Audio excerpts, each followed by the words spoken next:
Good morning and welcome to Sports and Shorts Tailgate Edition right here on 92.9 KVRE and streaming online at kvre.com. He's Tracy Simpson. I'm Mark Oliver. Tracy, back in the saddle another Saturday morning. How you doing this week? Oh, man, we're doing great. All kinds of great activities. I've been going to some team camps, watching some of these 7-on-7s. This year, Garland County is going to be, on fire. And I think what we've done so far with the preview and show, it's unbelievable. And we've got a winner coming on right now, Mark. On this week's show, it's all high school football as our summer preview show continues, and we begin today's show in Class 5A, where Hot Springs turned heads last fall with an impressive 8-win campaign and one of their best seasons in nearly a decade. The Trojans return to battle this fall with a very realistic goal of a deep playoff run, and joining us this morning, Coach Daryl Burnett of the Hot Springs Trojans. Coach, thank you so much for joining us this week. No problem. Excited to be here. Excited about the upcoming season. And then anytime we can present or talk about us, we're blessed. So I appreciate you guys. Coach, let's talk about it. Trusting the process certainly takes time, and we are seeing that unfold. Great things for the Trojans on the field last season. Give us a little bit of a recap of how the team finished up and how that result has fueled this team coming into this fall. Man, last year was a fun year. You finished 8-3. We probably didn't finish, well, not probably. We didn't finish that last game like we wanted to, but I keep telling everyone, as long as you keep trending up and not staying the same, you always got to be good. And then this year, man, our kids are excited about it. You think about our upcoming senior class. We 5-5, 7-4, 8-3. So, those guys have been winners since junior high. And they had a chance to win junior high conference their junior high year. So, the expectation is always going to be expect to win, and that's one of our mottos. And that was one of the phases that we went through. You're trying to build a program. When you first get here, everybody is hoping and wishing, and that's a good thing, but that don't mean you're going to get the results. And then, you start transitioning to, you start expecting to win at the end, and that 80% mental battle that you face a Camden Fairview or a Parkview or Lakeside or McClellan, my second year, you go out there and expect to what's done. So that's our motto, man. Win in the classroom, in the weight room, win on the field, man, and just make sure your mindset is ready to compete at a high level. Coach, we've seen that time and time again since you've come on board at the helm there at Hot Springs High. A lot of kids that have come through the program and gone to the next level, but also we've seen the community spirit that you have, involvement with the community, and take us back a little bit. Tell us why you think that's so important for the kids to remain level-headed and do something in the community and also on the field, because I see it time and time again, all the accolades that these kids and the awards that they're winning. It's a win-win. I've seen it happen time and time again. How do you stress that to them, Coach? Well, the biggest thing is, a great line of open communication, and we're up front. I'm up front with my coaches. I'm up front with my kids. I'm up front with my parents. We run it pretty much like a college. We don't get all the college, money or, training and all that. But as far as competition, we run it like a college, man. You compete for everything. You compete for a certain level you want. You compete for the brand new shoulder pads we bring in every year. You compete for your jersey number. You compete for your reps. We're going to humble you. We're going to make sure you never get too high, because at the end of the day, football and life is all about what have you done for me lately. So what you done last year, what you done yesterday don't matter. It's going for us today. What you done Thursday night before a game, or Thursday practice, it was a bad one. You forget it. You come back Friday, reset your mindset, reset your expectations. Then Friday determine on how you're going to be viewed on Saturday morning when the radio station, the newspaper come out. So we make sure our kids are humble. We make sure they know that they got to keep working, because we got to relay a message to college coaches, and we have to be upfront and honest about the product they're getting, or they won't trust us. And then on the community side, man, it didn't take long. Our first year, when you go 1-9, you look at our program. Our flag football program was with the Y. Our Pee Wee football program, I just didn't think there was no pride in it, just by how we looked. So I knew right then, after we finished 1-9, everyone was probably eyes was set on high school. My mindset wasn't set on that. I knew we had a good group of guys, and Deontay, Santy, and all them that was bought in, that they was going to carry over the message in football. Junior high guys and staff was going to carry the message over in junior high football, but we had to fix Pee Wee so our parents, our community, and our kids can get excited about it. And that's what we done, man. We took over our Pee Wee program, so we took over flag football. Speaking of flag and Pee Wee, we had every practice. We watching them. We helping out when they want it. We giving advice on what we like to see. And then your parents know you because they see you all the time. They see you at practice. Your kids know you. Your kids are excited to play for you now. Because you think about us playing football back in the day, we never knew our high school coach until it was time to move up if you was good enough or if it was time to become a sophomore. But with our program, our kids actually know us in the second grade because we're out here at practice. We're out here at camp. So that's the biggest thing with our program, man. We had to fix our Pee Wee program, man. Level expectations. We bought new uniforms. I didn't like how we looked out there. So it's a lot of small things that a lot of people don't think about, but so far so good. We just got to make sure that we keep building and we don't get satisfied. Coach, you mentioned the growth and the improvement of this team. When you look at the Trojans over the past 3 years, you're winning more games, and now you're coming into this season. Hey, you mentioned this conference. Of course, Little Rock Parkview, the reigning state champion in Class 5A. Lakeside is on the rise, Camden Fairview. This is not an easy road in conference play by any means. And I know one of the goals that this team has this season is to grab an elusive playoff victory. What are some of the things that this team is working towards, some of those team goals, in order to not only get that win, but get more than one win and make a really deep run in the postseason this year?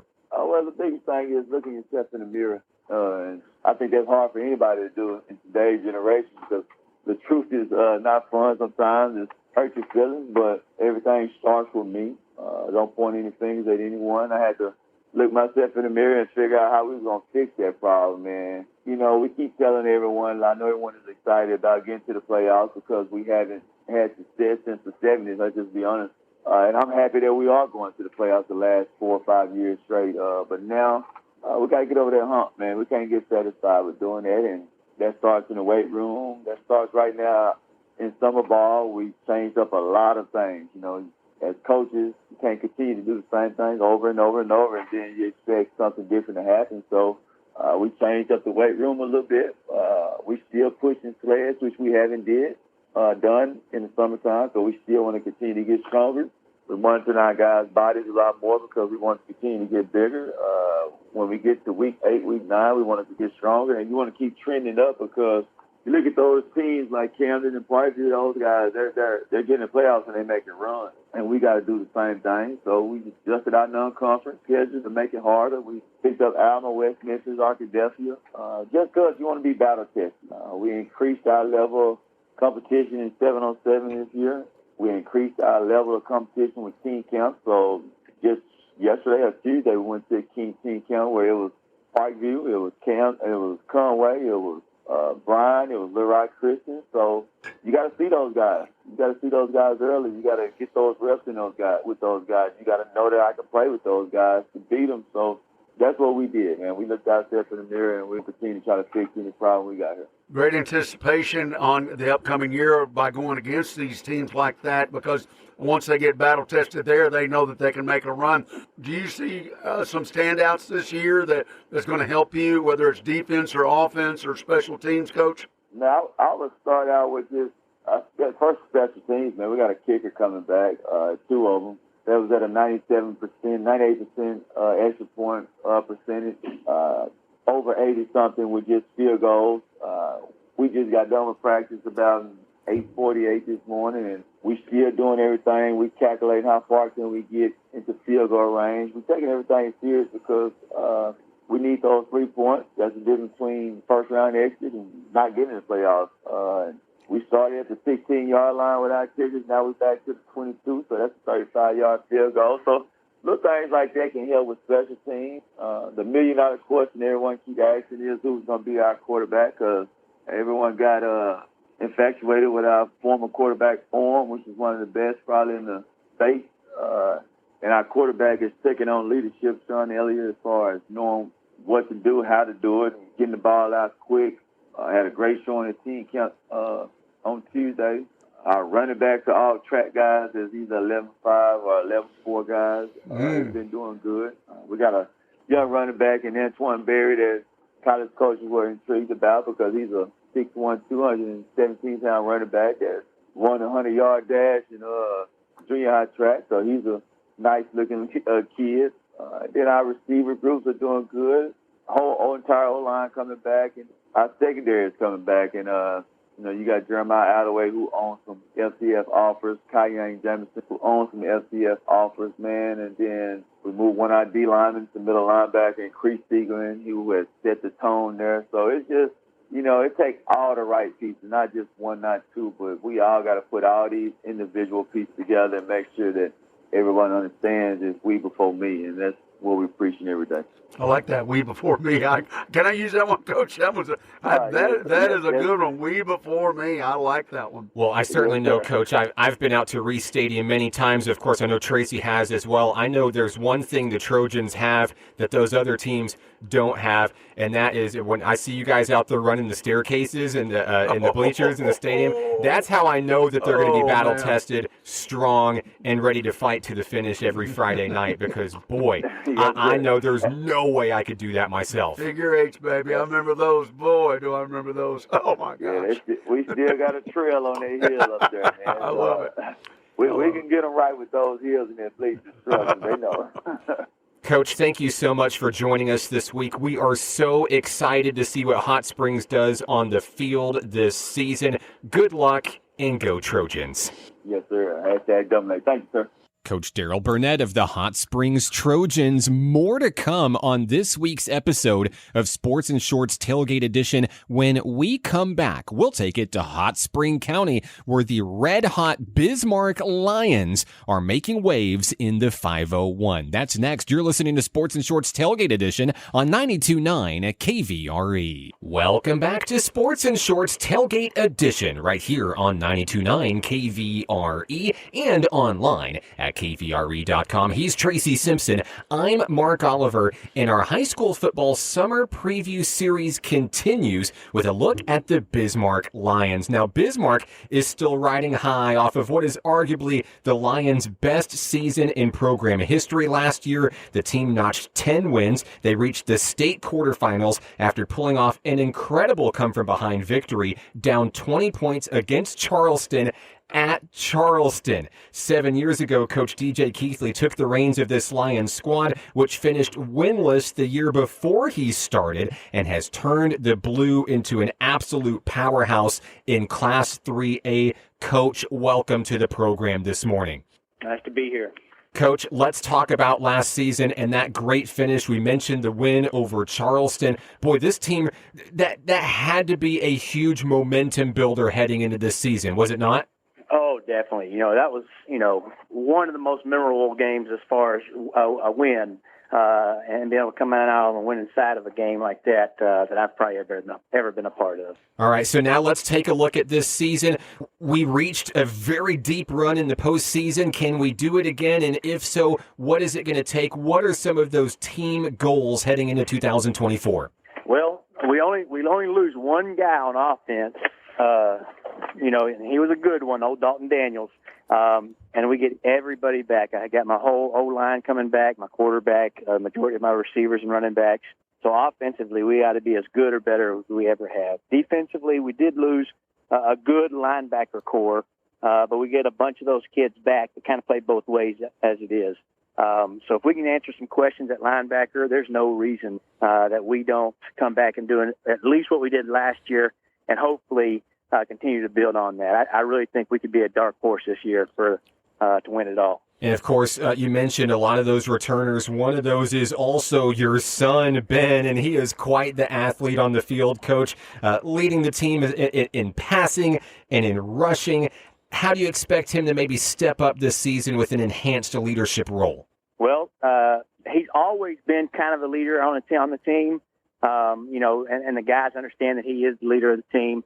But, he's gained 20 pounds in the weight room. All his maxes have gone up. He's understanding the game. He's seeing the game better.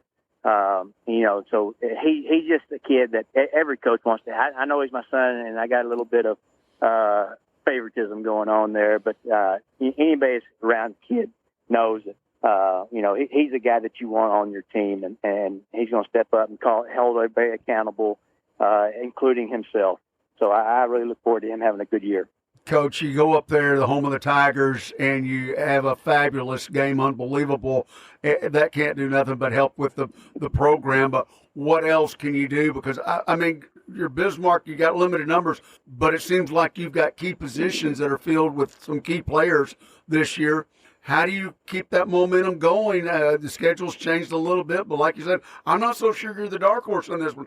I think a lot of folks are talking about you around the state right now already, Coach. Yeah. Well, we'd like to keep that target off our back and be the dark horse, but you're right. I told you that we lost Dalton Daniels, who was he's going to go play at UAM this year. But Correct. I've got a second son that's on the team that he's kind of been the one that's been stepping up and kind of filling that role. He played last year. He was our number 2 receiver last year as far as receptions and yardage. But he's also had a really great. He's gained about 20, 30 pounds in the weight on his weight and increasing on all his maxes. So I'm hoping he can kind of fill that spot. The biggest thing for us this year is we have got to establish a more dominant run game. Last year, Ben was the predominant runner. You had to account for Ben, but we have to also be more successful with our other backs as well, so they can't just key up on Ben. Coach, of course, recently we heard about some great success, a semifinalist appearance in the 2024 Live Like Bryce 7-on-7. There were some pretty big teams in that 7-on-7 that you guys were able to take down. What does that mean for you guys as a program, a Class 3A school, and you're going up there and you're taking down big dogs in conferences and divisions that are, 6A teams, 5A teams? Well, how did that feel knowing that, okay, this work that you're putting in this preseason, in this summer, it's looking really good so far? Oh, yeah. And we was able to win the Poland 7-on-7. We won a 7-on-7 over at Mena, that tournament, and had, the team that won it all, Ouachita, a really good team out of Louisiana, had a chance to beat them. Just a couple of mistakes and a slip at the end, kind of put us behind. But, our skill guys, we don't have any. My tallest receiver is a sophomore. He's about 5'11". Everybody else is around 5'8", 5'9". We don't have anybody that's just that super stud. But the thing about our kids is they're so gritty. They're going to go out there and they're going to compete. They're going to work hard. They're going to run every route as fast as they can. So we really think that we can come out there and, at least as far as 7-on-7 and compete with anybody out there in the state. Now, when we put pads on, we're going to find out what we got because we're a little bit undersized whenever we step out on the field with some other guys. Just the grit and the desire and effort these guys give help us to overcome that lack of size. Coach, you're saying about the size and everything, but also we need a better rushing game. Is there some sort of a dynamic without giving it all away that you're going to try to project with these kids and maybe get that running game going a little bit more? Well, the fact that we got our whole O-line coming back right, is one of our things that's going to help. Our running back is coming back. He's gained about another 10, 15 pounds and gotten a lot stronger. And Johnny Diaz, my junior son, Cade, he's going to step in as what we call our H-back. That's our flex guy. Right. He's going to be that tailback whenever we go to the 2-back sets, and he'll flex out as one of our slot receivers when we're in our 2x2 sets. But the fact that he's gained all that weight, he's fast, he's quick. He understands holes. He's got great vision. I think he's going to be somebody that helps us out to help improve on that run game. So now you've got Johnny Diaz, you've got Cade, and you also have a quarterback that if you don't account for him, you're going to be in trouble because he's going to make you pay for it. So I'm hoping all that together is going to help us improve that run game. Coach, 2 weeks ago on our program, we interviewed the head coach of Glen Rose, Stephen Keener, and we asked him what was the must-see game, the one must-see game this season, and he said Bismarck. Now, not to put you on the spot or anything, is that the must-see game for you as well? Or looking at your schedule, what is the one game that you want to make sure that Lions fans and maybe even people that just love the rising story of Bismarck have to see this Friday night in the fall? Well, Glen Rose will always and forever be a must-see game. That's kind of become a rivalry, with Mark Keener, now his son. And, those guys, they do a great job, but they're tough, man. They are tough. And so whenever we scheduled that game, I told Mark, I said, man, we love to hate y'all, so we want to keep y'all on the schedule. It's a great little rivalry. I like the coaches all over there. They do a fantastic job, but it's just kind of a fun little thing, to get that going. So for sure, Glen Rose, we're going to get them early, is going to be a big game. We'll start the season with Mansfield. And Mansfield made it to the semifinals. They got beat out by Prescott last year.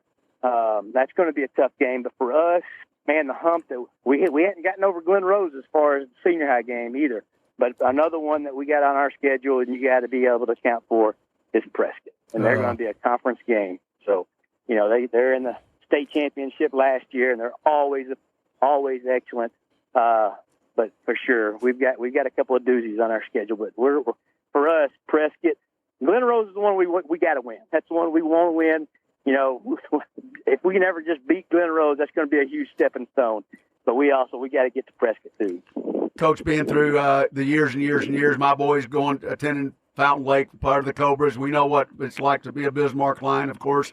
But the emphasis, I think, the most is that now that you were just like saying one of your kids going off to UAM, that doesn't happen too much, in Lion territory. How does that emphasize to the other kids the potential to be able to play on Saturday? That's got to be a big gift for everybody, doesn't it? Oh, yeah, man. And that was one of the things when I first got here. We kind of had this mentality, we're Bismarck, we can't do that. Mm-hmm. And so that's the biggest thing that I've noticed as we've kind of turned this program around. Now it's like, okay, we can compete with these guys. It's just about want to, will, drive, work ethic in the weight room, getting to where we're as strong and as fast as these other guys. So now we're in the conversation and we belong. And getting those guys to buy into that fact that, hey, you belong here. Some of you guys can think about playing on the next level. That's something that hasn't always been here at Bismarck. Coach, to expand on that a little bit further, in the intro we talked about the year before you became head coach of Bismarck, the team didn't win a single game, and we followed Bismarck Lions football off and on throughout the years, and we know the struggles that this program has had to win games. And of course, anybody who's ever been to Bismarck knows it's a very small community. You turn right at the gas station, right, to get to the school. Mm-hmm. But what has the recent success and the turnaround for this program meant to the community, the fans that have stuck by this program, win or lose all these years? Certainly now there's got to be a renewed sense of pride for the Lions. Is that right? Oh, it's been amazing. And I'm going to tell you something about the Bismarck fan base. Even when we were terrible, we would travel and we would compete with the home team side as far as fans showing up. The people here in Bismarck are, bar none, as good a fan as you'll find across the state.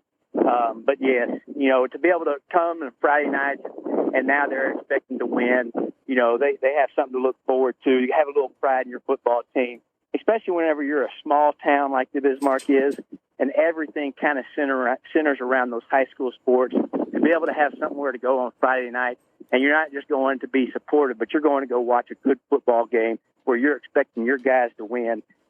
It does wonders for our community and just the community morale and to have that pride. And I was just glad to be a part of being one of the ones that kind of helped get that going. Coach DJ Keithley of the Bismarck Lions. Coach, thank you so much for joining us this week. Best of luck to you and the Lions this season. Thank you much.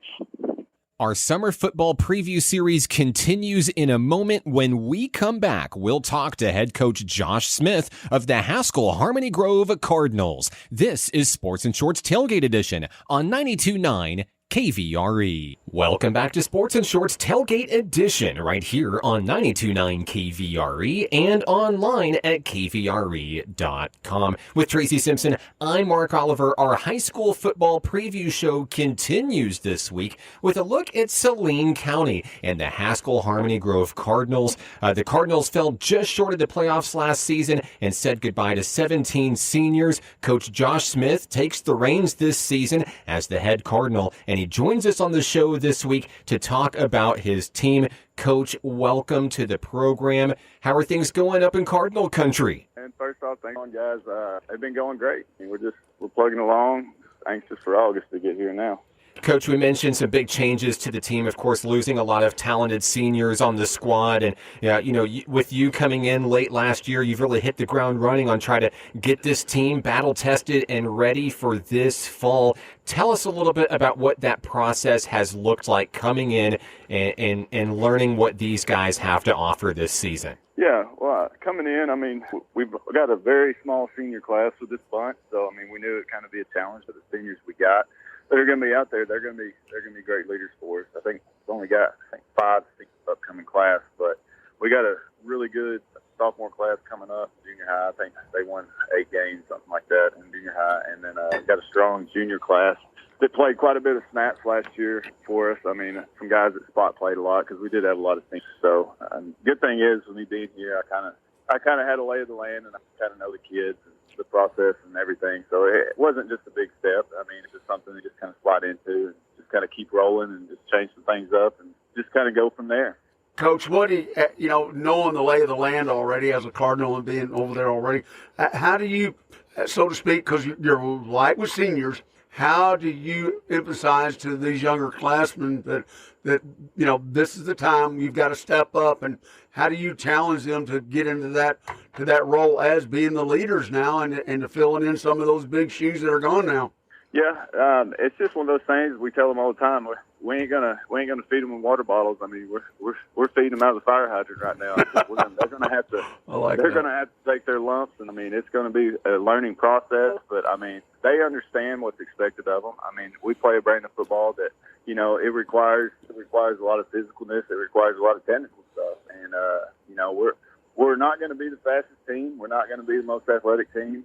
We actually are the biggest we have ever been. That sophomore group, we got a couple of kids, that are pushing 300 pounds and are extremely strong. I mean, they're a really good class, and they're built for what we like to do.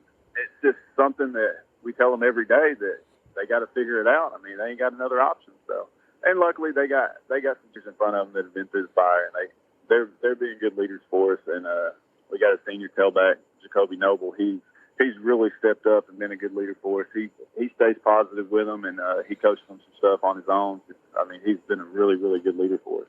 Coach, when you mentioned Jacoby Noble, I actually had a chance to talk to Jacoby earlier this summer and learn his story last year, really stepping in and helping in the running game whenever you guys needed some extra shoes to fill. And it's my understanding that he had a pretty significant injury at the end of last season as well, that he's recovered from, coming in real healthy as a strong leader.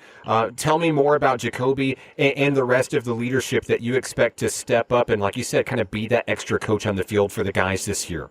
Yeah, Jacoby, man, he is a great kid. He comes from a great family. I mean, he is somebody that, I mean, he has persevered through a lot of things. And last year, you're right, he stepped in. We had one of our bell cows, Maddox Moore, last year went down with a knee injury, and I mean, he was our starting Mike, leader of the defense. He was a pounder on offense from our fullback spot. And he went down, and we were sitting there, and Jacoby just moved in, that summer and kind of got a late start. And he kind of got through in there, and once he figured everything out, whenever he decides he doesn't want to get tackled, he is hard to bring down.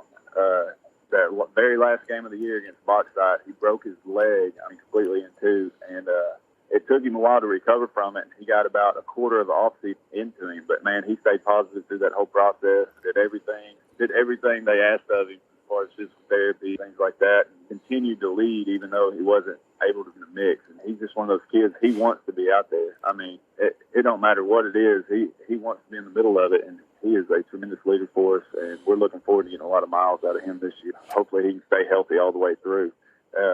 Beside him, we got Coda Gardner. He's another senior. He started at tackle last year. Actually, him and our center are the only 2 returners that we got on offense. And Coda, he's done a great job. He's actually moved out to tight end. He knows the game. He knows the offense in and out, and he understands what's expected of him. Whenever somebody has a question, especially up front, because that's why he got moved out to tight end, we got these young tackles that came up. And, Coda, he played last year very undersized. He played offensive tackle at about 160 pounds, and that's soaking wet. And so him moving out to tight end was good for us to understand the offense really, really well, and he can help those tackles out beside him, as far as making calls and whatnot. I mean, our offense, people think, they're just running up the middle all the time. Well, it's way more technical than that. We can run one play about 4 different ways, and, you know, it all depends on the calls that the kids make. And he does a good job for us on the line as far as being a leader. Coach, we followed that game plan for quite some years now, and it's an offense that not just everybody runs, and especially for some of those, let's say, more skilled players. How do you get them to buy into it? Because that ground and pound is what it's all about, and you're right, it is diversified. Like you said, one set can run 4 different ways, but how do you get everybody to buy into that one style to where, it's hard-nosed right now, and that's what it's going to take? Yeah, it starts, in the 7th grade. I mean, we tell them all the time, 3.5 yards. I mean, that's all we're asking them. We get more than that. I mean, be high-fiving. I mean, it's freaking awesome. And it's something that once they understand the concept of it and once they see it work, like really about 9th grade is whenever they really start buying into it. 'Cause, I mean, in junior high, the clock's running so much and the game's so short. I mean, we spent, a whole quarter in junior high with the football in our hands and go down and score and give the ball back to somebody that might be more athletic than us. And they turn around and go 3 and out. And, we have the ball the whole next quarter. And that's whenever the light bulb really starts coming on for them, whenever they look up and they're like, oh, man, we're up 14-0 right now, and they touched the ball twice. And it's something that once that starts happening and it starts clicking, that's when they start buying it. It's fun. It's fun when it happens. It really is. Coach, let's take a look at the schedule. I know that going to be some tough competition in the conference this year for sure. What's a game that maybe you guys have circled as a must-see game that the fans really got to go out and see this year? Really, I'd probably say I think the first conference game for us is going to be the big one. I think we go to Ashdown as a conference opener, and if we can get the ball rolling in the right direction, get some momentum starting out in conference, I think that'd be really, really good. It would be beneficial for us because we're young, and if we could get some momentum behind those young guys and let our leaders kind of pull them along. I think if we could start out in the win column in the conference and start getting the guys headed in the right direction, I think that would be really good. So I think that first conference game probably be the one that I would circle. Yeah, Coach, we've made that track down to Ashdown several times. It's tough to get them younger players because that is definitely a road game right there, making that travel. How do you get them prepped up for some of these younger classmen? They're not maybe used to that 3-hour drive or whatever the case is. How do you get them prepped for that, Coach? That's a tough one, isn't it? Yeah, it is, and it just starts with just our everyday. I mean, we get on our rhythm with stuff, and the kids that know the rhythm, we do things a certain way once season gets started, and we don't bust that momentum. The bus ride will be the only momentum changer, but everything else, we got 3 games before then, and everything else will still be the exact same. And we'll just tell them, we usually let them sleep about a quarter of the way down there because they're always going to want to go to sleep, and then we'll make them get up on the bus, wake up on the bus, start moving around, and so we don't wake up groggy and be dragging our feet during warm-ups and things like that. But I think the big thing is with those young guys is we keep stuff the same and just keep the same rhythm every game day, no matter how far or where it is. Coach, the team has a new head coach this season, of course, in yourself, a lot of new faces that we're going to see on the battlefield, some new offensive schemes. With all that in mind, what is something that must happen in your eyes for this season to be considered a successful one? Well, make the playoffs. I mean, I'm telling our kids right now, and I mean, we want to make the playoffs. There's no ifs, ands, or buts about it. We got to have that mentality of we're going to go to the playoffs this year, and we're going to make every game as miserable for the other team as we possibly can by hanging on to the football. And that's our big coaching point right now. In our offense, I think we're going into, we're going to have to take the air out of the ball and hang on to it as long as we can and really value it. If we can do that, I think we can put ourselves in situations where we can win some ball games that we're not supposed to, maybe, and still win the ones that we're supposed to. Coach, you drove us crazy. The style of play, calling those games. We've sometimes said that. I know it does the officials too. My father-in-law coached the same style up at Mountain Home and you never know where the ball's going. It's always an exciting game. It may be dull to some people, but it's exciting. Just like you said, 2 possessions, 2 scores, and they've only touched the ball once. That's a W in my column. So it's always interesting, and we can't wait to call the game for you, man. It's going to be fun when you guys go against Fountain Lake. We can't wait. Yeah, I hope we can make it interesting. Coach Josh Smith at the Haskell Harmony Grove Cardinals. Coach, good luck to you and the boys this season. Go Cardinals. We'll be hearing from you later on this year. Thanks for joining us. All right, thank you, guys. Tracy, another great interview with a local high school coach. Our summer preview series continues. When we come back, we're going to talk to the head coach of the Lakeside Rams, Coach Rock, coming up next right here on 92.9 KVRE and online at kvre.com.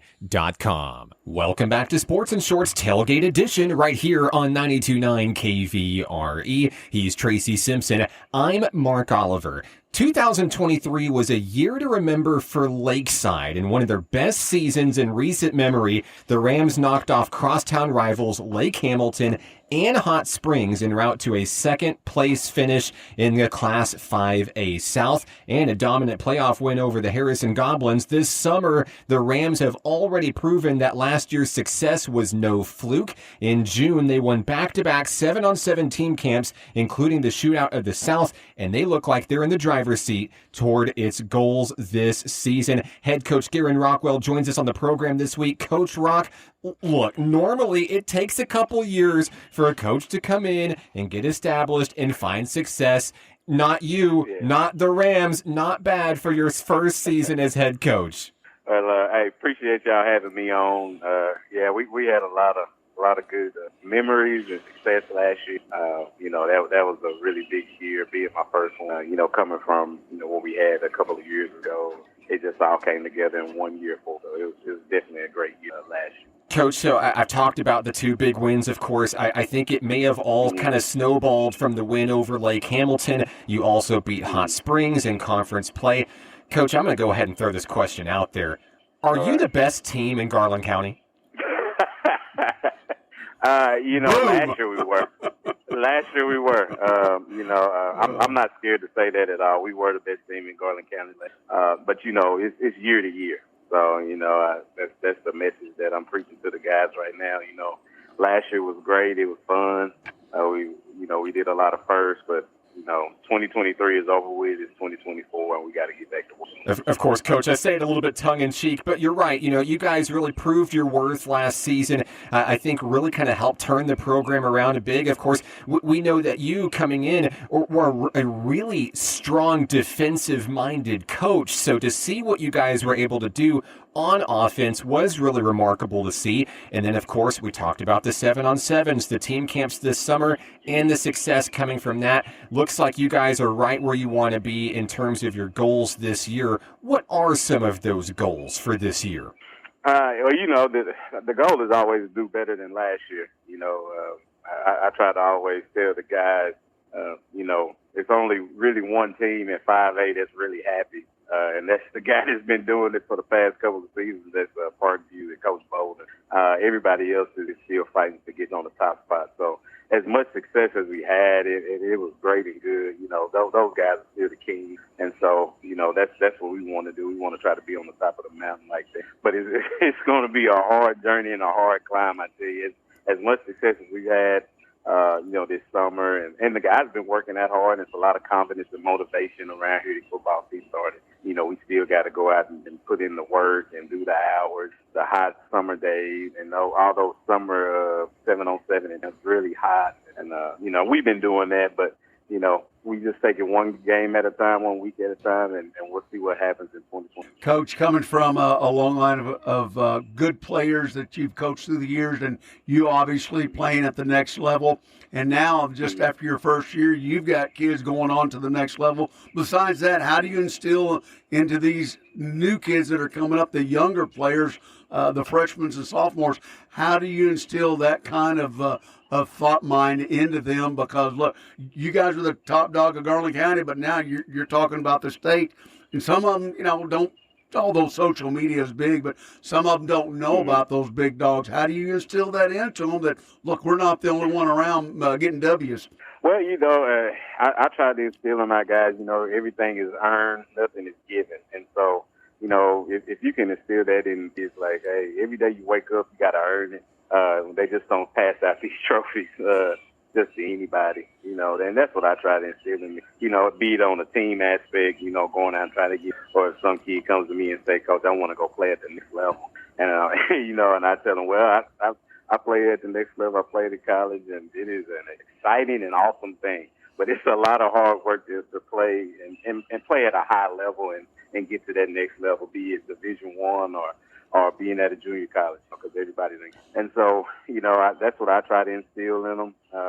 And you got to balance it out. You can't get too high, you can't get too low, but that's why we're in the business to try to help these meet their goals and create them to be good young. Coach, based on some of the results that we saw, we talked about the 7-on-7s, the team camps, what you've seen out of the team this summer, what are some things that maybe you've learned about this team that maybe you didn't know already as you prepare for a clean slate this fall?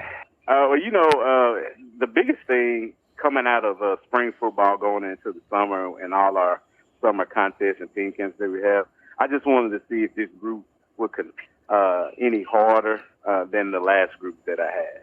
That last group, they competed and they fought.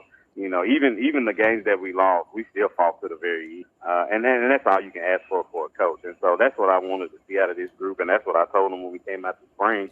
I said, man, I really want to see, are we going to compete every day? Even if you don't have a team camp of 7-on-7, just come into practice in the weight room. And then when we get out in front of people, and never give up until they tell us to get off. And so far, so good.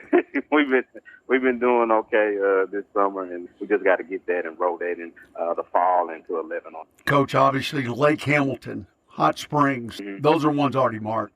Give us another one on the calendar that's you've marked and it may be the difference maker in what your season is going to result in. Well, we got another tough non-conference schedule. Lake Hamilton's first. We play Sheridan after that. Kevin Kelly's back, and, he's going to be excited, and Sheridan's be excited. We got those 2 games at home. Then we got a tough contest. We got to go to Little Rock and play Joe-T. Robinson. Okay. And so they're in the 5A Central. And so those 3 games, and of course, all of them count, but those 3 games are our earliest ones. And that'll give us a good gauge to see how good or how bad we really are. So those are 3 really good non-conference opponents.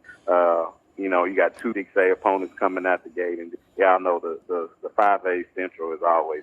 Del-T's done a great job. Even when they were in 4A, now they're in 5A. It'll be a great contest. Coach, I've had the opportunity to talk to a couple of your playmakers this summer. I know that you've got a lot of speed on your team, and we look at this team offensively. Tell us a little bit about some of the playmakers, some of those household names that we're going to be talking about all fall long. Our offense, our strength, and obviously because we've been 7-on-7, but our strength is in our skill position. Our receiving core is really, really good. We got Ryan Ballard, who's a returner, really, really fast, playing our outsider. Ben Benson, he's been playing since a sophomore. The senior, he's one of our slots, a really, really good possession, runs routes. And then, we got some guys that had to wait their turn that this year they want to showcase what they got. Luke Wroblewski, another inside receiver, and then A.J. Burns. He was chosen as the top receiver in the Shootout of the South 7-on-7 tournament. So, and then, we got a young quarterback, Wally Walcott, and so he's chomping at the bit to see how well he's. So we got, offensively, we got a lot of experience, a lot of guys coming back, but we also got some spots, that we don't know. So if I had to say one weakness on the offensive side of the ball, we graduated 3 offensive linemen last year that had been playing together since they were in LIFA, which is our youth program, and so we graduated those guys. So we have a really good offensive line, but they just never played together in a real live game. So, that's always one of the things you got to look for on the offense. How fast can that offensive line jump? So, but yes, we do got a lot of speed as far as skill positions, but we also got some improvement spots on it. So we just got to see if it's all going to come together. Well, Coach, I know I speak on behalf of Tracy and probably everybody listening to the show today. All eyes are going to be on Lakeside this season, looking for some really great things out of the Rams. Best of luck the rest of the way this summer, and good luck this year. Hey, we appreciate it, and go Rams, go. Always great to talk to Coach Rock. Tracy, what a show we had today. We jumped all over the place. 3 different counties, Coach Burnett, Coach Keithley, Coach Smith, and Coach Rockwell, and 4 really great programs set to do some great things this year. I think any one of those 3 or 4 could make it to the playoffs and yet win the state, Mark. Just a pleasure to be able to talk to that caliber of coaching around this state. You can text the show at any time, 501-915-1300. We're here every Saturday morning at 10 a.m. on 92.9 KVRE. This is Sports and Shorts Tailgate Edition. We'll see you next week.